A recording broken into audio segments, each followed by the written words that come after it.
Hello everyone, this is Jimmy. Long time no see. Welcome back to the Jimmy's English storytelling session. Today we will talk about chapter 14 of the Romance of the Three Kingdoms. In the last chapter, we talked about Li Le got very upset that Yang Feng is actually protecting the emperor to go back. And he actually secretly sent letters to Li Jue and Guo Si together to kidnap the emperor. So Li Jue claimed that Li Le claimed that his name is Li Jue, and they together chased the emperor. But Yang Feng, the senior minister that protected the emperor, said, "Idiot. This is Li Le, not Li Jue, okay? Oh, come on, Shi Huang, just go ahead and get rid of them. Shi Huang is such a very, very good general. Later I will tell you about him fighting with Guan Yunchang, and he didn't lose. So, of course, if Shi Huang, this kind of senior general, go and fight this little character, of course he wins. Li Le was killed just in 1 second. And the whole Li Le's army, they ran away. And now the emperor was safely back to Hongnou. To Luoyang, I mean. But there is already, it's nothing you can tell that the emperor used to live there. They were all burned. And in this kind of year, there is no harvest, no rice. And almost all the ministers, they go out and they dig in the ground for some vegetables themselves. And this is not all, because Li Jue and Guo Si are still coming. So the emperor and Yang Feng, they talked it over and decided finally to call Cao Cao into protecting them and attacking Li Jue and Guo Si. Cao Cao is such a famous guy. It's just like you cannot talk about the Romance of the Three Kingdoms without talking about Cao Cao. Of course, Cao Cao thought it over, and then he said, "Of course I will come. In this kind of world, if I can do something good for the emperor now, the emperor will like me very much, and I'll get a very big power." And of course, Cao Cao's army is way better than Li Jue's. And Cao Cao has got Xu Chu and Dian Wei and Xia Hudun. You can count it. So, Li Jue and Guo Si, they came, but Jia Xu, this very, very clever, I'm saying, it's just that we don't pay much attention to him. Doesn't mean he is not smart.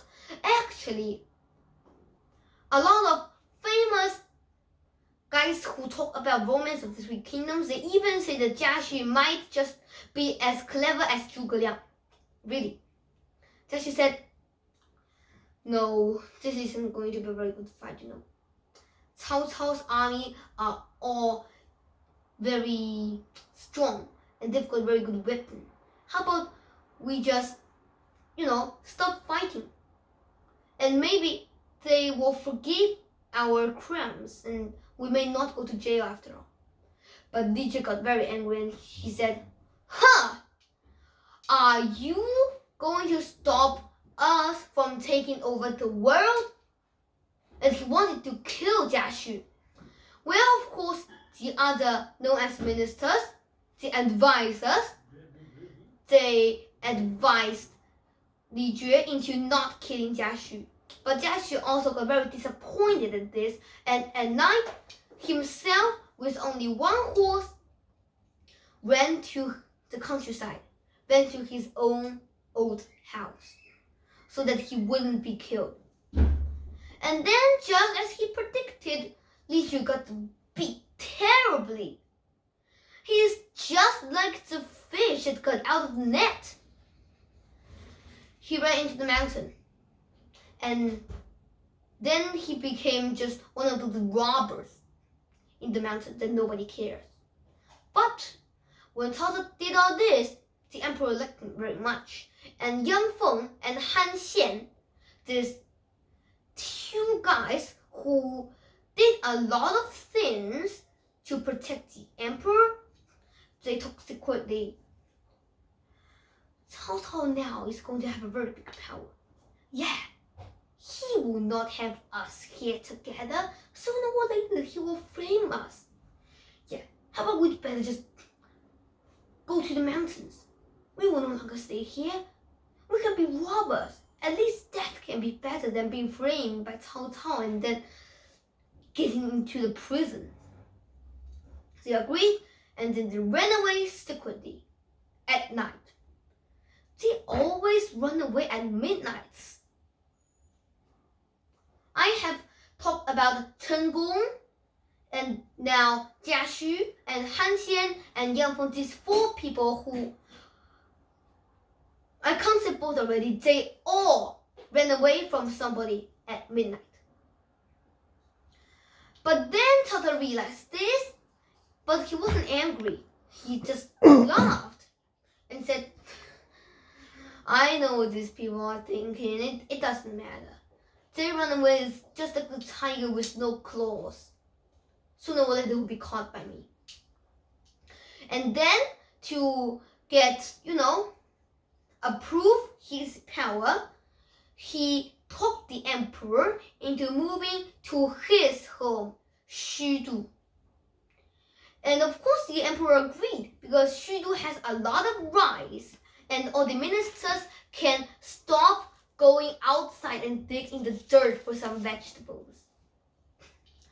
When Cao Cao had all this said, he was thinking about taking over the world. He was thinking about being good to the emperor, but at the same time order all the ministers. Then he talked to all his advisors that Liu Bei, who was settling down at Prefecture Xu, is actually one of the men who is really a hero, who can really fight with him for this world. And then, of course, they wanted to get rid of him.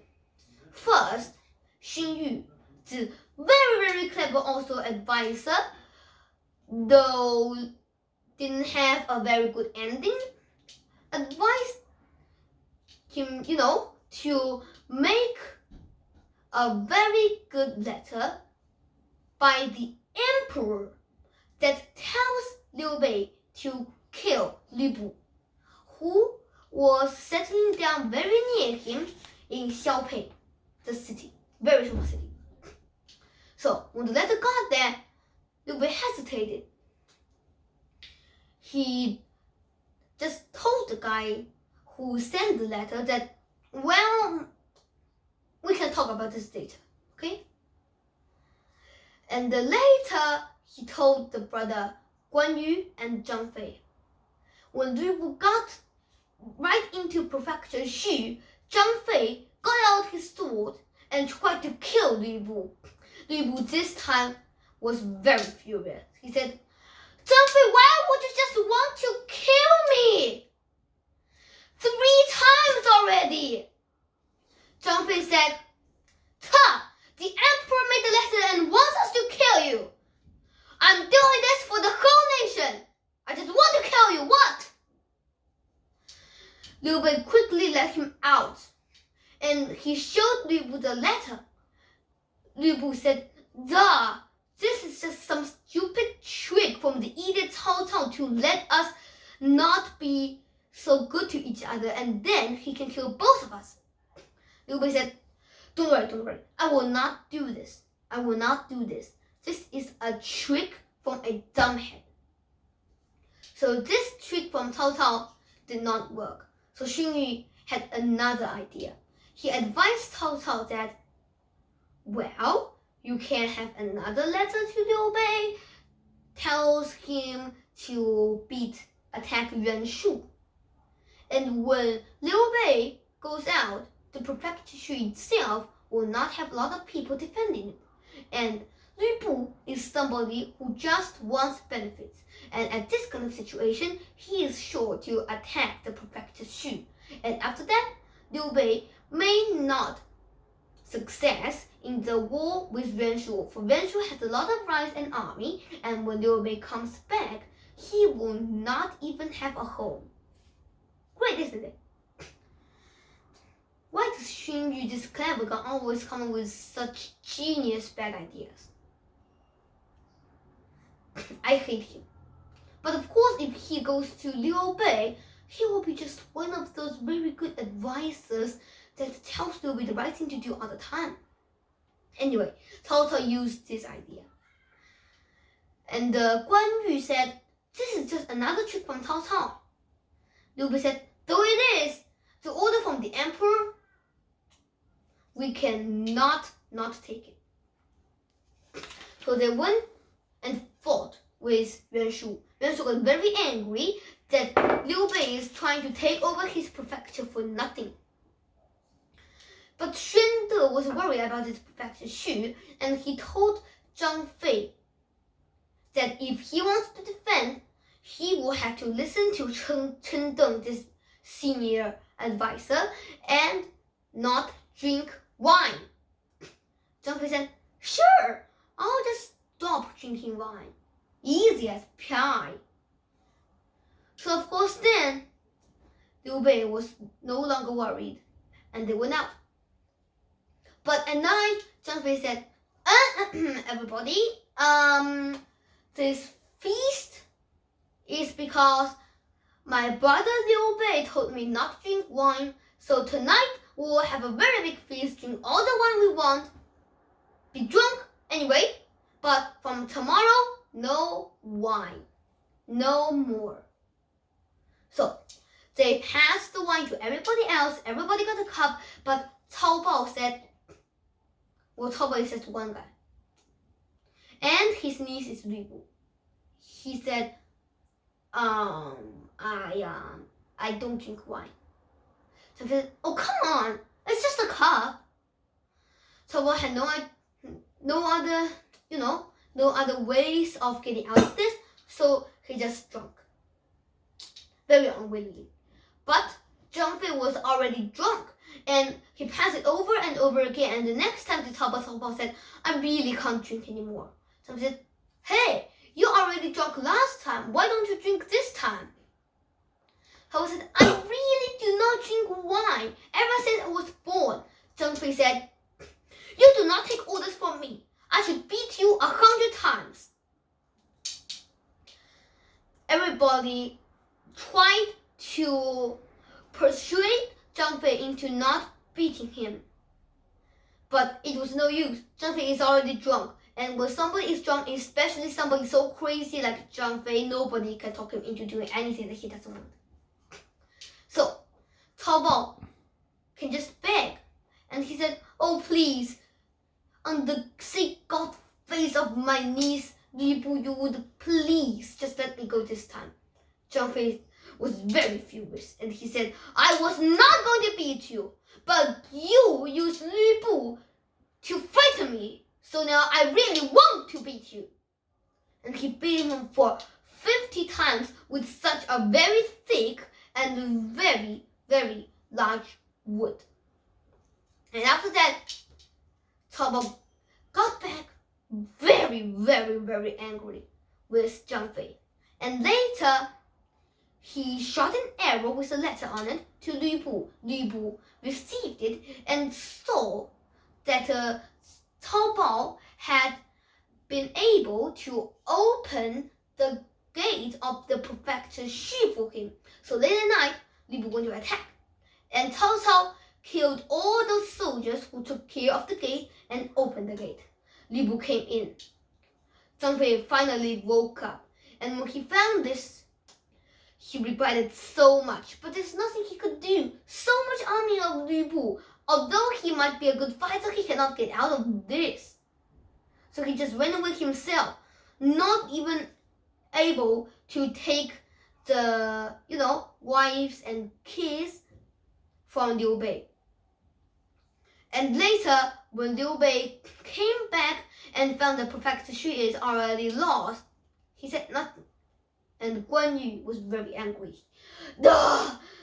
What did I tell you when we asked you to protect protector's shoe. Now, Liu Bei's whole family is in there. Zhang Fei could see nothing. He was so scared, and also he regretted about this whole thing. Suddenly, he took a sword and he was going to kill himself. And what happens next? Is it true that Zhang Fei really killed himself? Does this mean that Liu Bei really lost such a good fighter? You will see the next chapter.